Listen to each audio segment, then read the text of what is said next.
গলায় ডিস্টার্ব আছে নাকি? টুপি ময়লা হলে আর এক টুপি আছে, জুব্বা ময়লা হলে আর এক জুব্বা আছে, পাগড়ি ময়লা হলে আর এক পাগড়ি আছে, গলা নষ্ট হলে আলমারির ভিতরে আরো 10টা গলা আছে নাকি?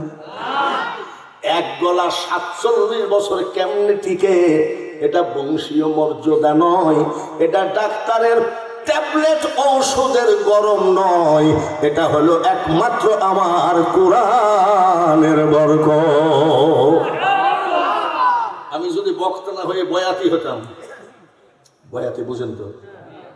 বক্তা কি করে? ভালো করে বুঝিস নি? বলিস বক্তা কি করে? বয়াতি কি করে? গান গাই। মানে উকুন্ত চুলের মধ্যে আছে, মুস্কাটেনি 25 বছর, তাহলে বগলে তো পেশা বাসা করছে। এরা স্টেজে উঠেই কয়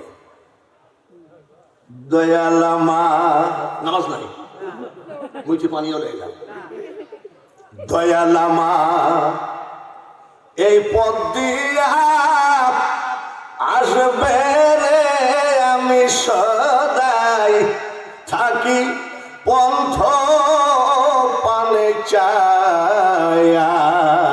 গাজায় দম মারি গানে টান মারে, দয়াল আমার এই রাস্তা দিয়ে আসবে তাই চাকরি আছে। এই হারামজাদা, সবাই রাস্তা ভুল করে, আমার দয়াল রাস্তা ভুল করে না। মওলা রাস্তা ভুল করে? আমার মওলা আসে একটা মাত্র রাস্তা, আসসালাতু মি'রাজুল মুমিনিন। নামাজ ছাড়া দয়াল কোনদিন ওই রাস্তা দিয়ে যায় নাকি? ওরা বয়াতি বলে। আমি যদি বয়াতি হতাম, কবে ক্যান্সার রোগে সিএনবিতে বসে কোরআনের বরকত আসে কি নেই? এটা আমি আমার ফুটানি করছি না, কোরআনের ফুটানি করছি। বলেন মারহাবা।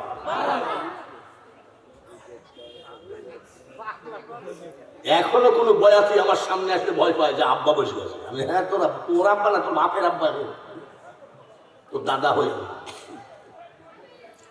এ দুনিয়া দেখতে সুন্দর রে মানুষ, শুধু মায়ার ঘর।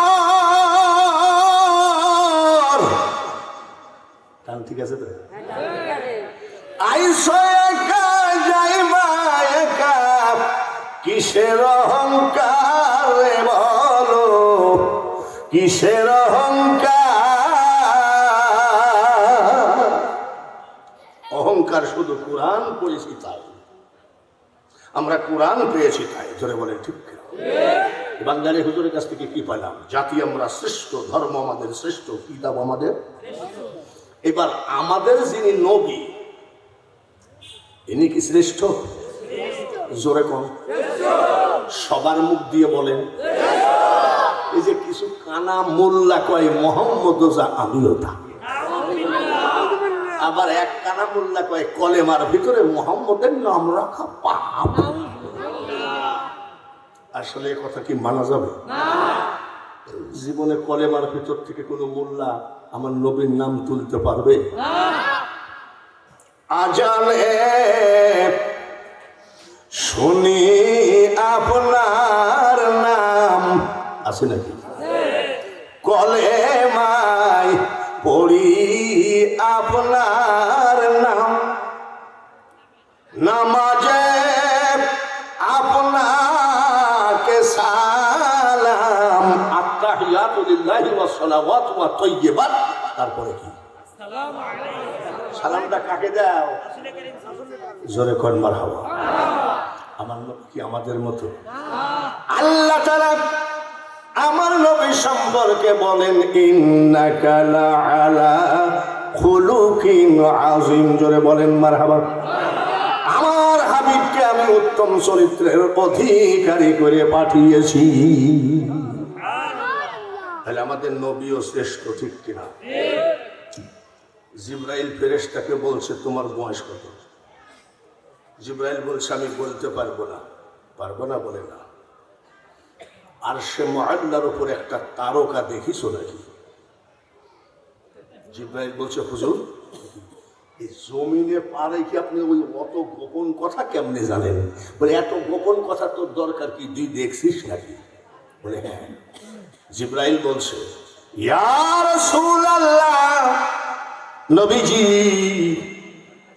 কেমনে বললেন জানি না, ওই তারকা আমি জিব্রাইল জন্মের ৭০,০০০ বছর আগে পয়দা। জিব্রাইলের ৭০,০০০ বছর আগে এই তারকা পয়দা। আমি জিব্রাইল ওই তারকা সম্পর্কে জানি। নবীজি বলছে, কি জানো বলো? ওই তারকাটা যদি একবার উঠে ৭০,০০০ বার ডুবে না, একবার যদি ডুবে ৭০,০০০ বছর উঠে না। ডুবা আর উঠা দেখে নবীজি আমি জিব্রাইল ৭২,০০০ বার দেখেছি। আমার নবী বলেন ৫৭০ খ্রিস্টাব্দে ১২ই রবিউল আউয়াল সুবহে সাদেকের সময় যখন দুনিয়ায় আসলাম, তখন দেখিস নাকি? অবাক হয়ে বলছে, কি বলছেন আপনি? সেদিন থেকেই তো নাই।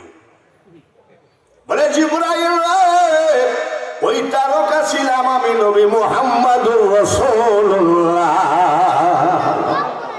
আমার নবীর পাওয়ার কত দেখিলাম। খালি চারিদিকে একই ঝামেলা, কেউ কয় নবী মাটির মানুষ, কেউ কয় নূরের মানুষ, মোল্লাই মোল্লাই মারামারি, তাবলিকে ফাটাফাটি, তুলাগ নদীতে রক্তের দলা। ঠিক কিনা? আমি এসব কথার ভিতরে নাই। আমার নবী ছোট না বড়? জোরে কম। হযরত আদম আলাইহিস সালাম ১২০ জোড়া সন্তানের সামনে আমার নবীর ওয়াজ করতেছেন। সুবহানাল্লাহ। ৩.৫ ঘন্টা। আদম আলাইহিস সালামের একটা ছেলে শীশ আলাইহিস সালাম দাঁড়ায় বলছে, আব্বা তুমি তো প্রথম নবী, আখেরি নবী কে হবে না হবে তাকে নিয়েই ওয়াজ করলাতে, তোমার ওয়াজ তো করলা না। আদম আলাইহিস সালাম বলে, শীষ রে, আমার ঘরে জন্ম নিয়ে তোমার মাথার মধ্যে মাল নাই। আখেরি পয়গম্বরের কাছে আমি আদমের ওয়াজ চলে না, সেই নবীর উম্মত আমরা। তাই নাকি আব্বা? বলে হ্যাঁ। আমি আল্লাহ নিষেধ করলো, গন্ধম খাতে খেয়ে ফেললাম। জান্নাতি পোশাক কেড়ে নিয়ে উলঙ্গ করে দুনিয়ায় নামায়ে দিল সামান্য ভুলের কারণে। আখেরি পয়গম্বরের উম্মত যতই ভুল করুক না কেন, আল্লাহ তাআলা আখেরি নবীর উম্মতকে উলঙ্গ করবে না। ৩৫০ বছর কেন্দ্রে ছিলাম, গালের মাংস পচে পচে পড়ে মাড়ির দাঁত বের হয়ে গেছিল। আখেরি পয়গম্বরের উম্মত যতই অপরাধ করুক না কেন, যখন অপরাধ করবে তখন হাত তুললে সঙ্গে সঙ্গে মাপ। ৩৫০ বছর কান্দা লাগবে না। ভালো করে শোনো, অপরাধ ভুল করার সাথে সাথে জান্নাত থেকে আল্লাহ দুনিয়ায় তাড়াইয়া দিল। আখেরি পয়গম্বরের উম্মত যত বড় অপরাধ করুক না কেন, আল্লাহ ওদেরকে বাড়ি ছাড়া ঘর ছাড়া করবে না। সেই নবীর উম্মত আমরা, বলেন আলহামদুলিল্লাহ। আর একবার বলেন আলহামদুলিল্লাহ। হযরত মুসা আলাইহিস সালামের রাজনৈতিক সচিব একজন, না সাহাবী, ওনার সাহাবী খুব কাছে, কোরআন তৌরাত কিতাব পড়তেছে, দেখে আমার নবীর নাম, সুবহানাল্লাহ। তৌরাত কিতাব কোন নবীর উপরে? মুসা নবীর উপরে। কোন নবীর উপরে? মুসা নবীর উম্মত আবুল হারেসা, নাম কি? পরে আর মুসা নবীর নাম ৪ জায়গায়, আর আমার নবীর নাম ৭২ জায়গায়। শুনিনি ওনার নবীর নাম ৭২ জায়গায়? বোঝেন না, আজকাল কিছু আছে না, মোহাম্মদ আমি ওটা কাঁচা মাটি দিয়ে বানানো। কত জুকার যে দেখবো। সেদিন এক জুকার দিকে আবার পাশে বলি নিয়াত করতেছে, আমরা নিয়াত করি এভাবে। ও জুকার আবার বাড়ি কোন জায়গায় তা জানি না, কিছু জিজ্ঞেস করলাম না, নিয়াত করতেছে। আমি এবার আর জুকারে 14 জুকারের পাল্লাই করি। ইসলামটা বড় এলোমেলো, জোরে বলেন ঠিক কিনা? বাইরে আমার মুসা নবীর উম্মত আবুল হারেছা আমার নবীর 72 জায়গায় নাম 70 নম্বরটা কেটে দিল। গজব নেমে আসলো, সঙ্গে সঙ্গে গুইসাপ হয়ে গেল। যারা দেখবেন নামাজ পড়ে কিন্তু নবীকে মানে না, নামাজ পড়ে কিন্তু নবীকে মানতে চায় না, আমিও থা। তাদের দেখবেন চেহারায় যদি সরিষার তেল মাখে তাও খসখসা, চকচকা নাই। গুইসাপ হয়ে গেল। গুইসাপ চেয়ারের উপর বসে আছে। মুসা নবী এসে লাঠি এই চেয়ারের উপরে কেন? গুইসাপের জবান দিয়ে বলে, হুজুর আপনি আমাকে মারবেন না, আমি আপনার উম্মত আবুল হারেসা। তুই গুইসাপ বলি কেন? বলে আখেরি পয়গম্বরের 70 নম্বর নামটা আমি বেয়াদবি করে কেটে দিয়েছি, যার জন্যে গুইসাপ হয়ে গেলাম। আপনি একটু দোয়া করে আবার মানুষ বানিয়ে দেন। দোয়া করছে, বাবু আমার উম্মত আবুল হারেসাকে মাফ করে দাও। আল্লাহ তাআলা বলেন, মুসা হাত নামাও, মাফ হবে না। বুঝতে পেরেছেন? সুদ খান তোবা করেন মাফ হবে, ঘুষ খান তোবা করেন মাফ হবে, নবীর সঙ্গে বেয়াদবি করলে কোনো মাফ হবে না। জোরে বলেন। বলে মাবুদ মাফ করো। আমার আল্লাহ বলে, মুসা রে তুমিও একজন নবী, তোমার হাত যদি আমি ক্ষমা না করি কেমন দেখাই? যার জন্য এক কাজ করো, কবুল করলাম কিন্তু মাফ হবে না। মাফ যদি চাইতে হয় আমার হাবিবের কাছে মাফ চাইতে হবে, তা না হলে আমার হাবিবের সঙ্গে যে বেয়াদবি করবে ওটা আমার হাবিবের কাছেই মাফ চাইতে হবে, আমি আল্লাহ তাআলা মাফ করব না। দোস্ত আমার মুহাম্মদ রে, আমার নামের সাথে জড়িত যাহার সৃষ্টি না হইলে কিছুই পয়দা না হইত, সেই নবীর উম্মত। মুসা আলাইহিস সালাম বলছে, মাবুদ আখিরি পয়গম্বর কবে আসবে? তো তার কাছে মাপ চাবে, ততদিনে গুইসাপ বাঁচবে নাকি? আমার আল্লাহ বলে, যাও তোমার হাতের খাতিরে আমার হাবিব আসা পর্যন্ত ওর হায়াত বাড়িয়ে দিলাম, তারপরেও মাপ হবে না। আমার নবী বড় না ছোট বুঝে নিয়ে জোরে কম। সবাই বলেন আলহামদুলিল্লাহ। আমরা সেই নবীর উম্মত, আর একবার বলেন আলহামদুলিল্লাহ। বাঙালি হুজুরের কাছ থেকে কি পেলাম? জাতি শ্রেষ্ঠ, ধর্ম শ্রেষ্ঠ, কলেমা শ্রেষ্ঠ, কিতাব শ্রেষ্ঠ, নবীও শ্রেষ্ঠ। বলেন আলহামদুলিল্লাহ। এইবার যে কথাগুলো আমি ওয়াজ শুরু করছি, এতবেলা ভূমিকা দিলাম, ওয়াজ যে শুরু করছি, করব অনুমতি দিচ্ছেন? এই যে বিএনপি আওয়ামী লীগ, এই বিএনপি জামাত টামাত এখন সব আসতেছে, এসে কি বলছে? আপনারা যদি দোয়া করেন আপনাদের সাথে আছি। এ কথা সবাই বলে, ঠিক কিনা? কারোর দোয়া চাওয়াতে আওয়ামী লীগের একটা নেতা মারা গেছে কুষ্টিয়ায়। উনি যখন এমনি নামাজ পড়ে না, যখন নির্বাচনে দাঁড়ায় তখন কিন্তু 1 আসর 2 মসজিদ আদায় করে, 1 আসর। আর দেখবেন যে সব সময় এটা কিসের জন্য? জোরে কম। ভোটের লেগে। ভোট যেদিন হয়ে যায় সেদিন তসবি যে কোথায় আসে ওরা বাপও যাবে না। 17 বছর ঠকেছি আমরা, আমাদের পিঠ দেওয়ালে বেঁধে গেছে। আবার কি ঠকতে রাজি আছি না, এবার জিততে রাজি আছি। জিততে যদি রাজি থাকেন নির্বাচন ভোট দিয়ে সুন্দর ইমানওয়ালা আল্লাহওয়ালা লোক দেখে আমরা ভোট দিতে চাই। এটাকে আমি রাজনীতি করলাম? রাজনীতি করলাম। আর যেন পিঠের ছাল বাকলা না উঠে। আপনাদের এখানে এক নেতা ছিল, এখন মনে হয় জেলখানায়, টুপি মাথায় দিয়ে প্যান্ডেলে উঠত, উঠে যদি বলতো যে সংক্ষেপ করেন, তো উনি বক্তব্য শুরু করলে সে ওয়াজের কাম সারা হয়ে যেত। 1.5 ঘন্টা তো বটে, কথা বুঝছেন? তাহলে আমরা এই টুপি জুব্বা আর লোকের চোখের পানি দেখে নির্বাচন করবো না। আমরা আমার বাড়ির পাশে একটা রিক্সাওয়ালাকে এমপি বানাবো যদি সে কোরআনের আইন মতো চলে। রাজি আছেন? রাজি আছেন? রাজি তো আছেন। গত নির্বাচনে মসজিদের ভিতরে এক লোক 2000 টাকা হাতের ভিতরে ঢুকাই দিয়ে বলছে ইগল মার্কায় ভোট দিস।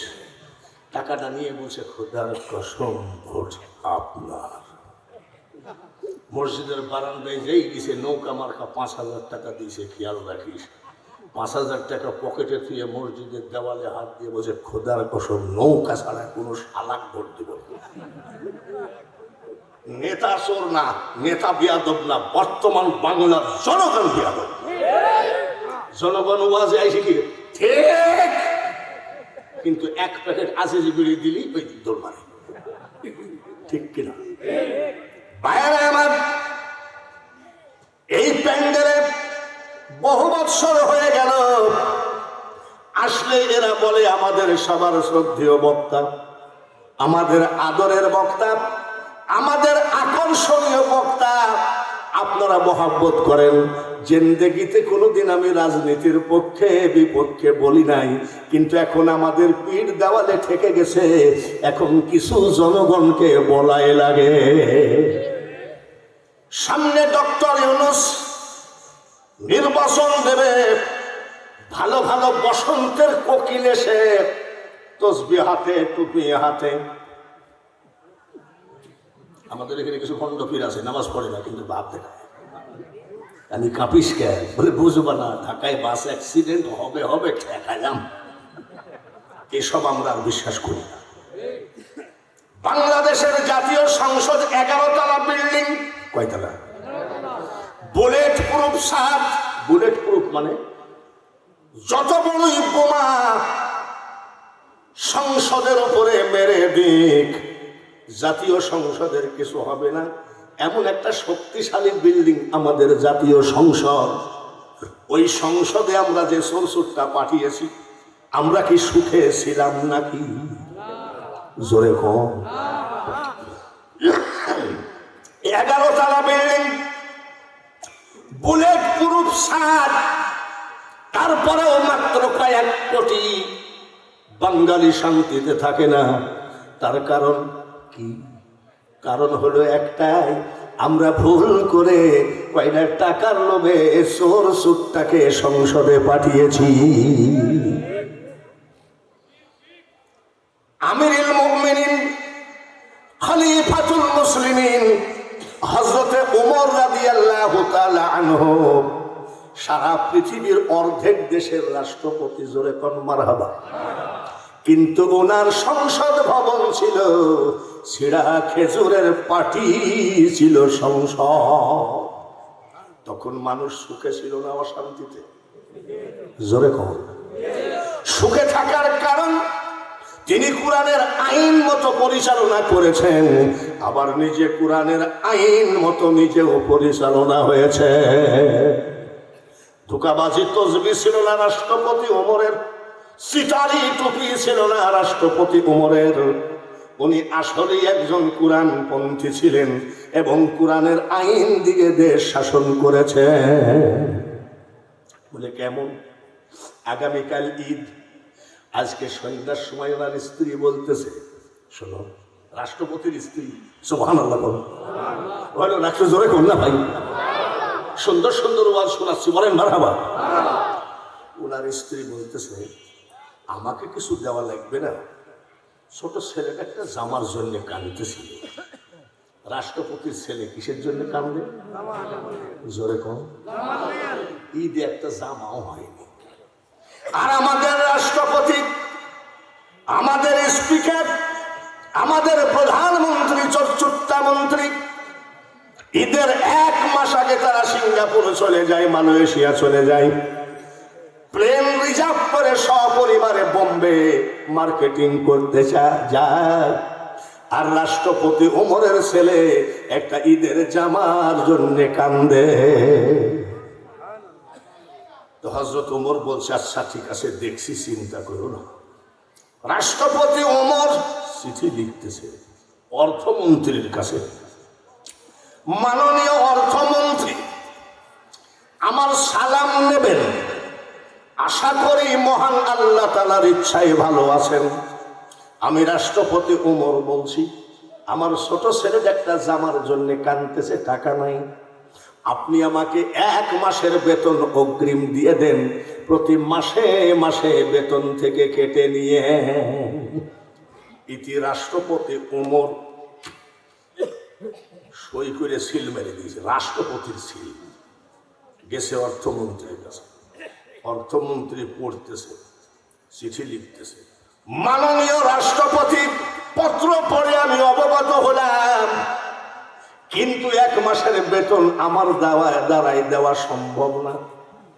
তার কারণ রাষ্ট্রপতি গো, এটা তো হলো গণতন্ত্র। আমরা কি, আমাদের গণপ্রজাতন্ত্রী বাংলাদেশ। গণতন্ত্র মানে আমরা রাষ্ট্রপতি বানাবো, আমরা নামাবো, যাকে খুশি তাকে ভোট দেব, এটা হলো গণতন্ত্র। আর যদি রাতের অন্ধকারে মাল ঠেকায় কয় ভোট না দিলে কার কিন্তু তোর খবর আছে, এটা হলো রাজতন্ত্র নয়, গণতন্ত্র নয়, এটা হলো সন্ত্রাসতন্ত্র। আমার দ্বারাই সম্ভব না, এটা গণতন্ত্র। এদেশের জনগণ আপনাকে 1 মাস রাষ্ট্রপতি রাখবে কিনা তাই কে জানে। তারপরেও যদি জনগণ রাখে, হায়াত মৌতের কথা বলা যায় না। আপনি যদি 1 মাসের ভিতরে মারা যান, এই টাকার হিসাব আমি রাষ্ট্রকে কেমনে দেব? তাই আমার দ্বারাই দেওয়া 1 মাসের বেতন সম্ভব হলো না। ইতি অর্থ চলে গেল রাষ্ট্রপতির কাছে।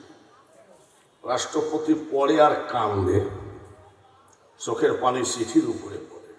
রাষ্ট্রপতি হযরত ওমরের স্ত্রী বলছে, টাকা দেয়নি নাকি? না, টাকা দেয়নি বলে না। তা কাঁদছো কেন? এই ঈদে না হয় আর ঈদে হবে। রাষ্ট্রপতি ওমর বলে, স্ত্রী রে, আমি টাকা দেয় নাই যার জন্যে কান্দি না রে। বলে, কান্দো কেন? আমি ওমর রাষ্ট্রপতি এমন একটা যোগ্য অর্থমন্ত্রী পেয়েছি যে সরকারি টাকার বেলায় রাষ্ট্রপতিকেও খাতির করে না। এই আনন্দে আমি কেন্দ্রে দিয়েছি। বুঝতে পারিছেন তো? বুঝতে পারিছেন? এশার নামাজ পড়ে মুসল্লিরা চলে গেলেন। রাষ্ট্রপতি ওমর মসজিদের ভিতরে বসে আলমারির থেকে রাষ্ট্রের খাতা কলম নিয়ে হিসাব করতেছেন। রাষ্ট্রপতি কিসের হিসাব করবে? জোরে বল। রাষ্ট্রের হিসাব করবে না, রাষ্ট্রপতি হিসাব করবে কিসের? আরো জোরে বল। উনি নিজে বসে বসে হিসাব করতেছে, আর আমাদের রাষ্ট্রপতি, হ্যালো, খবর টবর কি? বলে, ওকে বস। কি বলছে? ওকে বস। এই সরসুরটা তাদের মুখেই শোনা যায়।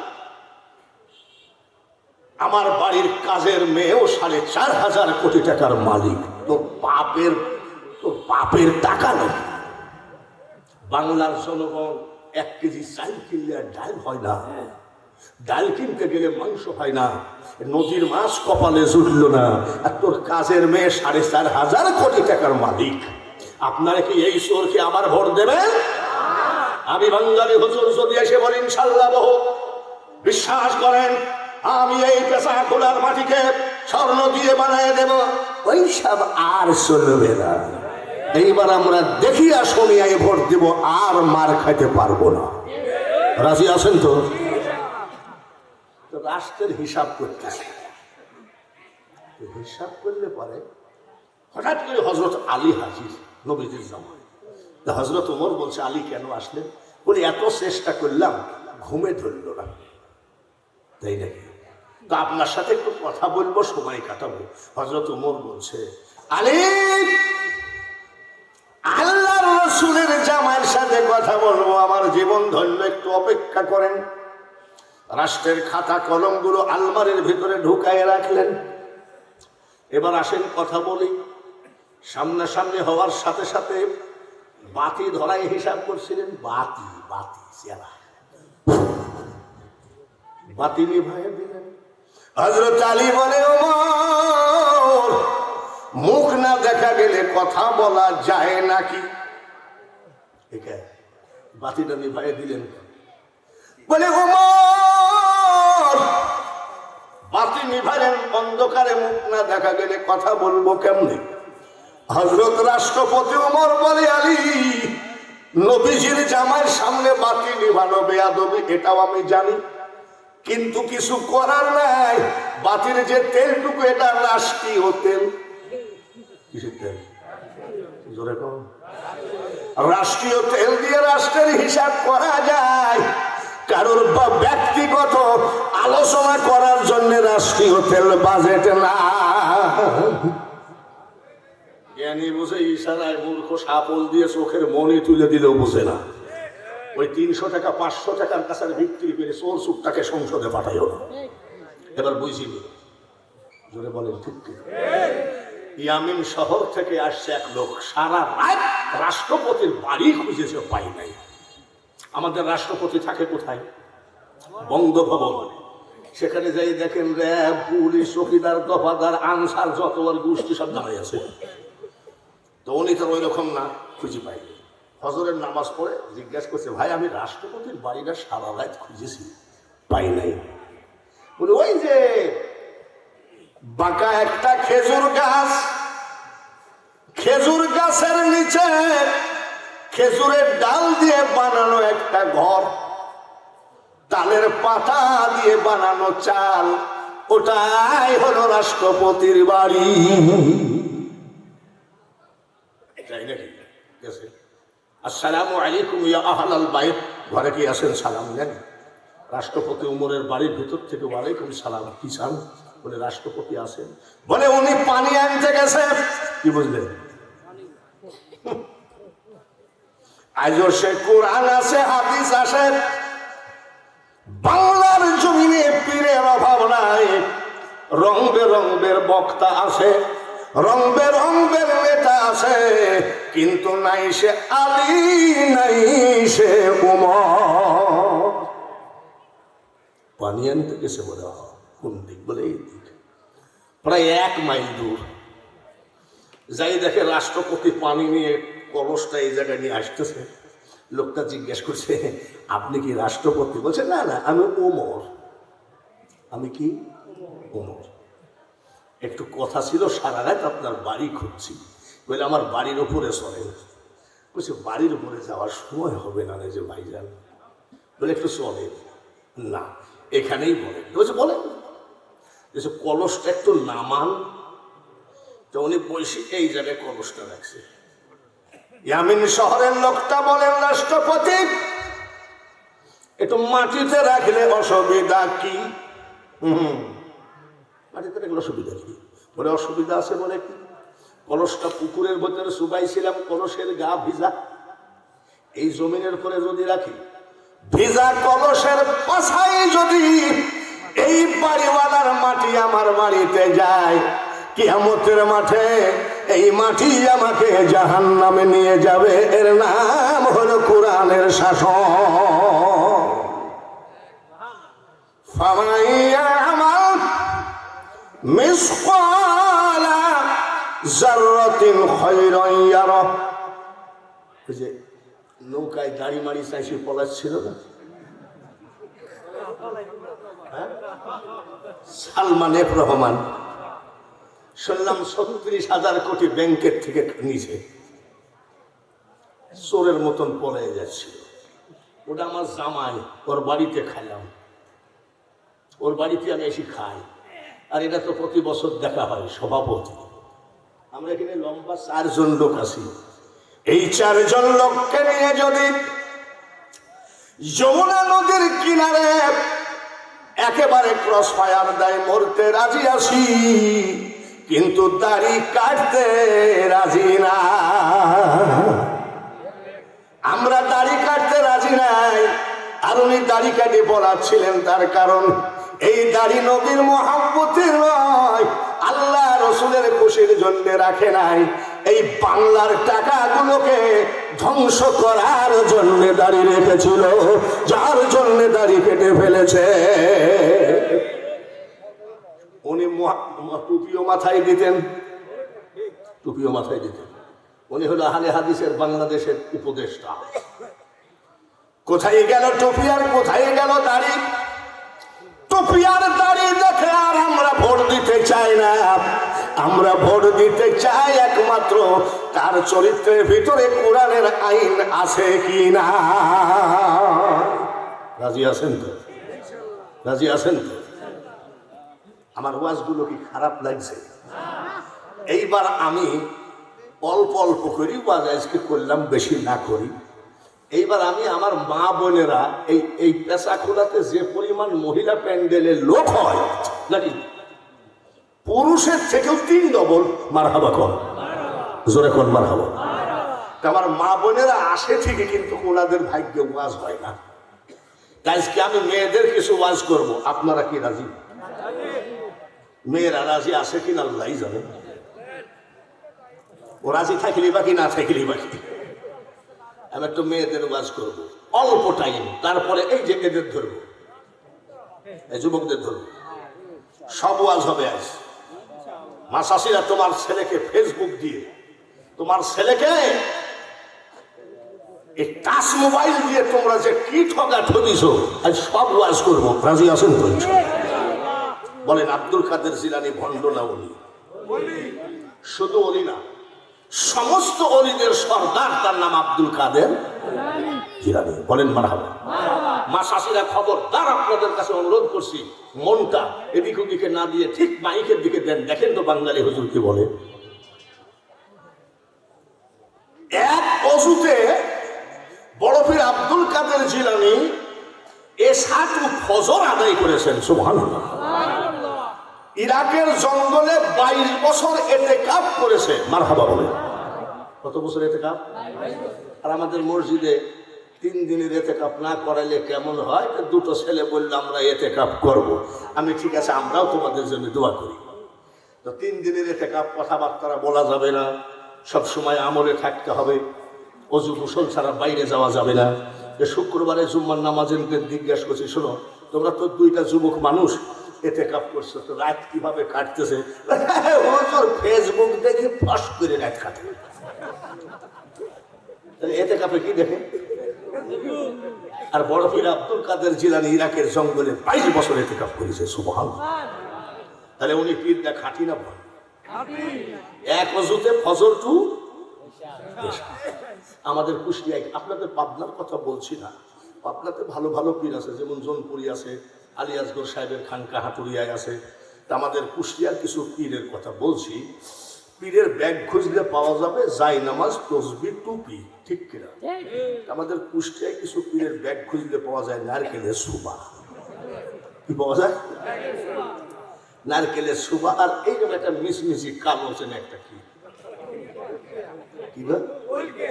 আমি তো মানে একটু হাসি খুশি পছন্দ করি। হাসি খুশি পছন্দ না করলে কিন্তু বেশি দিন বাঁচা যাবে না, বুঝেন না? দেখছেন না, 79 বছর, তাও মনে হয় ভাব এখনো আছে। তার মানে আমি কোনো টেনশনই করি না। টেনশন করবে কে? জোরে করেন, টেনশন করবে কে? আপনি টেনশন করেন কে? আপনার কাজ হলো শুধু আল্লাহকে নিয়ে পড়ে থাকা, আর আল্লাহর কাজ হলো বান্দাকে নিয়ে পড়ে থাকা। এবার দেখেন, সেদিন দেখলাম টিনের ঘর, টিনের বেলা, আজকে দেখি অত্যাধুনিক বিল্ডিং। আবার আজকে শুনতেছি আমার মেয়ে জামাই সব আমেরিকায় চলে যাচ্ছে, সবাই বলে না আমি। ছোট ছেলেটা ওটাও অস্ট্রেলিয়া চলে যাচ্ছে, বড় ছেলেটা আমেরিকায় থাকে, 50,000 টাকা দান করেছে। ও কথা পড়ে, আল্লাহ কখন যে তাকে কি করবে সেটা আল্লাহই ভালো জানে, ঠিক কিনা? তো বাবাজি নারকেলের শোভা না হয় বাদ দিলাম, এইটা কি?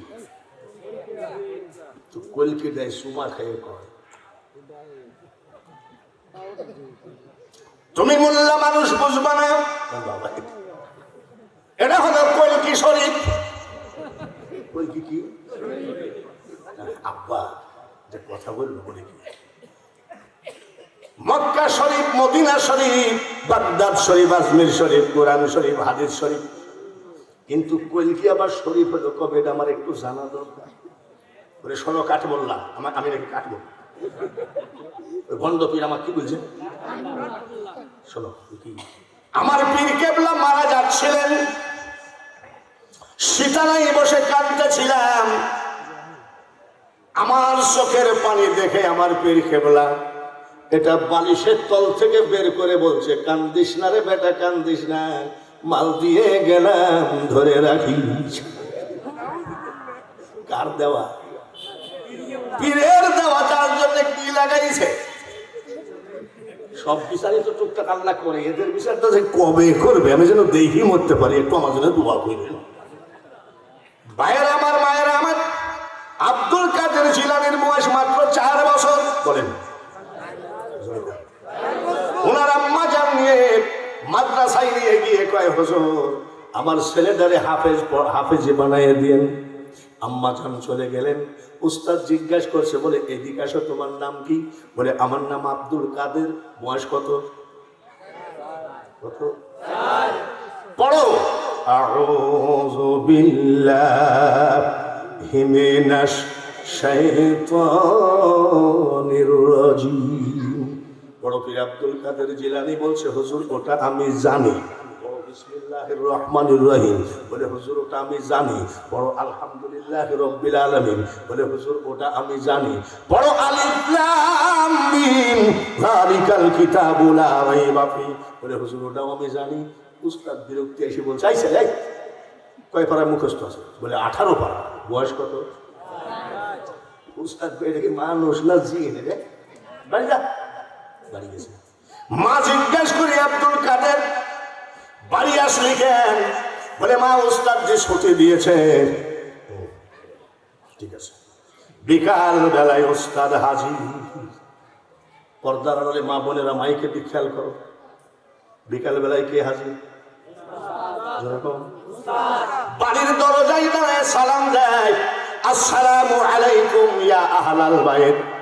ঘরে কে আছেন সালাম নেন। বড় পীর আব্দুল কাদের জিলানীর মা পর্দার আড়াল থেকে বলে, ওয়া আলাইকুমুস সালাম। কিন্তু কে গো বাবাজি? আমি জীবনে কোনোদিন, আমি আব্দুল কাদেরের মা জীবনে কোনোদিন কোনো পুরুষের সামনে যায় না। আব্দুল কাদের জিলানীর মা কার সামনে যায় না? আর জোরে কম। আর আমরা মহিলাদের অত্যাচারে হাঁটতেই পারি না। ঈদের বাজারে যাই দেখেন গা, দোকানপাট সব খানা কুকুর দখলে, আমাদের কোনো চান্সই নেই। মাসাসিরা হয়তো রাখতেছে মনে মনে, এই যে গীত গাওয়া শুরু হল, দাঁড়াও মা। উনি বলছে, আমি কারো সামনে যাই না যে বাবা, কারো সামনে যাই না। আপনি কে? বলে আমি আপনার ছেলে আব্দুল কাদেরের উস্তাদ। কেন এসেছেন? বলে মা, আপনার ছেলে আব্দুল কাদেরকে যে হাফিজি পড়তে দিলেন, কিন্তু আপনার ছেলে তো 18 পারা মুখস্থ। বলে ঠিকই বলেছেন। বলে কোন মাদ্রাসায়? মা জননী বলছেন, আমার আব্দুল কাদের কোনো মাদ্রাসায় যায় না। বলে কেমনে মুখস্থ হলো? পর্দার আড়াল থেকে বলে, উস্তাদজি আমি যখন আমার আব্দুল কাদেরকে ঘুম পড়াতাম, 1 পারা মুখস্থ কোরআন শরীফ শোনায়ে ঘুম পড়াইছি। কয় পারা? আমাদের মারা ছেলেকে ঘুম পাড়ানোর সময় কি সূরা ফাতিহা পড়ে? জোরে কও। আব্বা ঘুমাও শোনা আলহামদুলিল্লাহ রাব্বিল আলামিন, আব্বা ঘুমাও আর রহমানির রহিম মালিকি ইয়াউমিদ্দিন, এটা বলে? আর ওনার মা কটটুক কোরআন শরীফ পড়ে ছেলেকে ঘুম পড়ায়। আর আমাদের মারা আগাডুম বাগাডুম ঘোড়াডুম, ঠিক কিনা? তারপরেও ছেলে যদি না ঘুমায়, এই মা বলবে জানলা দিয়ে ভূত তাকাই আছে। তারপরেও ছেলে যদি না ঘুমায়, মা বলবে আমাদের রান্নাঘরের পিছনে আজ 2 দিন ধরে 2টা বাঘ ঘোরাঘুরি করে, বলে কি বলে না? মা হলো সন্তানের প্রথম উস্তাদ। উস্তাদ যদি সন্তানকে সিটারি বাটপারি করে লালন পালন করে, কোন পীরের তাবিজে ওই ছেলে কোনোদিন ওলি হবে না। আমি কি মেয়েদের বিরুদ্ধে বলছি? মা শাশিরা ছেলে যখন কান্দে তসবিহ হাতে দাও, 20 টাকার একটা চকচকা নোট তোমার ছেলের সামনে দাও, ইয়া আল্লাহ ইয়া আল্লাহ 100 বার পড়ে দে, 100 বার পড়ে দে। এই নে 20 টাকা, 20 টাকা নিয়ে কিন্তু ঠিকই পড়ে দিবেন। পরের দিন আপনার ছেলে বলবে মা আজকে 50টা টাকা দিও। বলে 20 টাকায় 100 বার পড়েছিস, 50 টাকায় 300 বার পড়বি। আল্লাহ 100 বার, ইয়া রহমান 100 বার, ইয়া রহিম 100 বার। দেখবেন 50 টাকার লোভে খোদার কসম ওই ছেলে তসবিহ ধরবে। এইভাবে যদি ছেলেদেরকে লালন পালন না করো মা, জীবনে তোমার ছেলে ওলিও হবে না, তুমিও ওলির মা হতে পারবা না। জোরে বলেন ঠিক কিনা? আরেকবার বলেন ঠিক কিনা? আচ্ছা, আমি কি মেয়েদের বিরুদ্ধে বলছি? মেয়েরা যাতে ভালো হয়, ছেলে যাতে ওলি হয়, সেই ওয়াজই তো করছি। খাজা মাইনুদ্দিন চিশতি আজমিরি রহমতুল্লাহ আলাইহি 79 বছর বয়স, 47 বছর ওয়াজের বয়স, জীবনের 10টা মানুষ মুসলমান বানাইতে পারি নাই।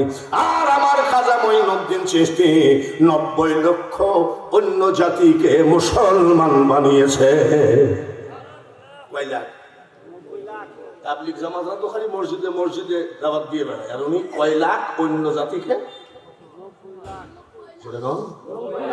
90 লাখ মুসলমান বানায় উনি মিট মিট করে হাসতেছে। তো ওনার মা বলছে হাসছিস কেন? বলে 90 লক্ষ মুসলমান বানাইছি, হাসি রাখা যাচ্ছে না। মা ডাক দিয়ে বলে মাইনুদ্দিন তাহলে তুই হাসার কে? ব্যারিস্টার মানিক, ব্যারিস্টার কি বলে যাচ্ছিল 47 লাখ টাকা নিয়ে, দালালরা টাকা পয়সা কেড়ে নিয়েছে, কেড়ে নিয়ে আশা বারণ বাড়ইছে। এক লোক হোলের পরে লাথি মারছে, বিসি ফেটে গেছে। কোনো বাজে কথা বলছি না, এবং বাজে কথা বলা বক্তামি না। তাহলে যে কালকে যার রায়ের উপরে ফাঁসি হলো, আজকে তার কি ফাটা? জোরে কোন? তাই আমি বলছি আল্লাহ তাআলা যে কখন কাকে কি করবে জানে কে? জানে কে? শুধু একটা নিয়াতে দান করবা বাবা, যে বাঙালি হুজুর এমন কথা বলেছে, দেখি কিছু দান করে দেখি আল্লাহ শোনে কিনা। কাফনের কাপড় পরার আগে যেন আল্লাহ তাআলা আপনাকে হজের কাপড় পরায়, আমি দোয়া করব। আমি এখন মাত্র মেয়েদের ওয়াজ কোন জায়গায় বাদ দিয়েছি, খাজা মাইনুদ্দিন চিশতি মনে রাখেন।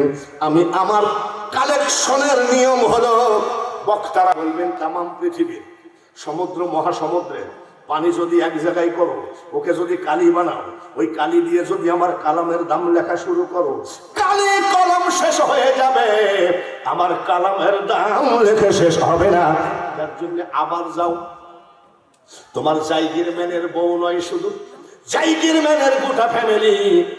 তুমি বাজারে গেছিলা, এক চার দোকানদার একটা বিস্কুট, এক গিলাস পানি খাওয়াইছিল, তোমাকে একটা পাগড়ি দিয়েছিল, তোমাকে একটা জুব্বা দিয়েছিল, তোমাকে একটা কুরআন শরীফ দান করেছিল। এই ধরনের সকল মানুষগুলোকে এখনই জাহান্নাম থেকে জান্নাতে নিয়ে চলে যাও। নারায়ে তাকবীর। বর্তমান জামানায় কিছু কিছু ফালতু লোক, যার মুখ দেখলে ওযু থাকে না, এই ধরনের লোক আলেম বিরোধী হচ্ছে, আলেমের বিরুদ্ধে বলে, অথচ তার মুখ দেখলে ওযু থাকে না। বদমাইশ আবার কয় আমরা মুনাজাত করি, আর বদমাইশ কয় ওগো মোল্লা